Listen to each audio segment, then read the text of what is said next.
Hello guys, আমাদের সামনে একটা বোকাচোদা গল্প শোনাবে, ওখানেই দেখা হচ্ছে। এক ছিল ফাঁকা চান আর এক ছিল মিয়া চান। দুজনের একটা ছেলে হইল। তার ছেলেটার নাম ছিল Johnny Singh. Johnny Johnny Johnny Johnny তারপর ও আবার যে ফাঁকা চান মিয়া চানের, আপনারা তো বুঝতেই পারছেন কি করছো। সেই ব্যাপারটায় আবার একটা ছেলে হয়েছে। ওরা তো মেয়ে চাইছিল, কিন্তু আবার একটা ছেলে হয়েছে। এবার ছেলে হয়েছে হয়েছে হয়েছে মানে 4টা ছেলে হয়েছে।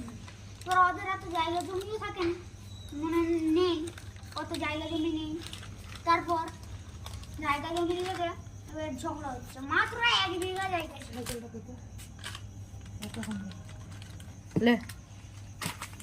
মাত্র 1 বিঘা জায়গা ছিল, তাতে 4 ভাইয়ের কি মানে জায়গা ভাগ করা যাবে?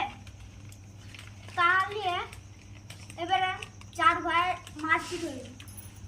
তারপরে এবারে ওর বাবা মাকে কি করলো আমরা বুঝতে পারছি।